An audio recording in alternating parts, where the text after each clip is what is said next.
দেখানোর চেষ্টা করে লাভ নাই। বিএনপি করতে কলিজা লাগে। 15 বছরে কার কি ভূমিকা সব আমরা জানি। এখন আপনারা দলে বিভাজনের চেষ্টা করবেন না। যখন দেশে অনির্বাচিত সরকার থাকে তখন আইন শৃঙ্খলা পরিস্থিতি এইরকমই অবস্থা হয়। নানানভাবে ভয় ভীতি দেখানো হয়েছে, নানানভাবে আপনাদেরকে যাতে সভায় আপনারা না আসেন সেই চেষ্টা করা হয়েছে। কিন্তু আমি আমার প্রান্তীয় আশুগঞ্জের ভাই এবং সরাইলের থেকে যারা এসেছেন এবং ব্রাহ্মণবাড়িয়া জেলার সম্মানিত নেতৃবৃন্দ সকলকে আমার অন্তরের অন্তঃস্থল থেকে ধন্যবাদ জানাই। আপনারা বিএনপি কর্মী, আপনারা দেশনেত্রী বেগম খালেদা জিয়ার কর্মী, আপনারা দেশনায়ক জনাব তারেক রহমানের কর্মী।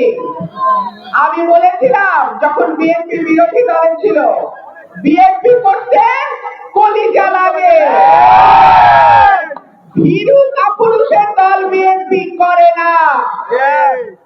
আমি আপনাদের পরিষ্কার বলে দেই, ভয় দেখানোর চেষ্টা করে লাভ নাই। 15 বছরে কার কি ভূমিকা সব আমরা জানি। 15 বছরে পদ আঁকড়ায় কে কয়টা মিছিল করেছে, কে কয়টা সরকারের বিরুদ্ধে কথা বলেছে সব আমরা জানি। বাধ্য করবেন না, আমরা কোন অনৈক্যে বিশ্বাস করি না। আমরা 15 বছর একসাথে ছিলাম। 15 বছর স্বৈরাচারের নানান ভয় ভীতি লোভ উপেক্ষা করে আমরা একত্র ছিলাম।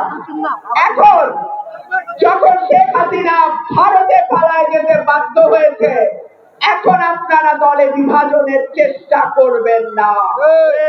বিএনপি দেশনেত্রী বেগম খালেদা জিয়ার নেতৃত্বে আগামী রাষ্ট্রনায়ক জনাব তারেক রহমানের নেতৃত্বে ঐক্যবদ্ধ ছিল, ঐক্যবদ্ধ আছে, ভবিষ্যতে ঐক্যবদ্ধ থাকবে ইনশাআল্লাহ।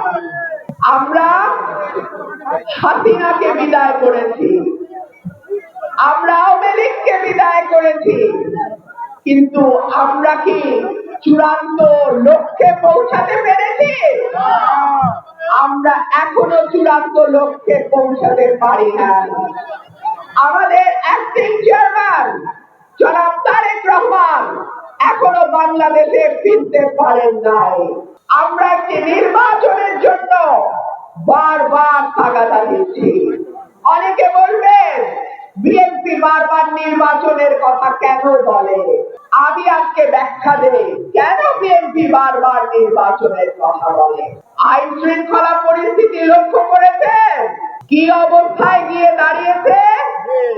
হাইজ্যাক, ছিনতাই, রাহাজানি, কোপ দিয়ে জিনিসপত্র ছিনায় নেওয়া, দিনে দুপুরে বাড়িতে বাড়িতে ডাকাতি করা, ঢাকা শহরে এটা এখন প্রতিদিনের ঘটনা হয়ে গেছে।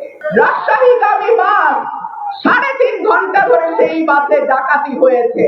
আমাদের মোহাম্মদপুর, মিরপুর, সাভারের মতন এলাকাগুলো, উত্তরার মতন এলাকাগুলো সন্ধ্যা নামলে মানুষ এখন ভয়ে ঘর থেকে বের হইতে পারে না। একটা নির্বাচিত সরকার যখন থাকে তখন প্রশাসন এবং পুলিশ তারা অনেক বেশি শৃঙ্খলাবদ্ধ থাকে। একটা নির্বাচিত সরকার যখন থাকে তখন কেন্দ্র থেকে তৃণমূল পর্যন্ত একটা ল এন্ড অর্ডার, আইন শৃঙ্খলা পরিস্থিতি সঠিকভাবে চলতে যেন পারে সেই জন্য একটা সংঘবদ্ধ শক্তি থাকে। ঠিক কি ঠিক না? আর যখন দেশে অনির্বাচিত সরকার থাকে, দীর্ঘ সময় থাকে, তখন আইন শৃঙ্খলা পরিস্থিতি এইরকমই অবস্থা হয়।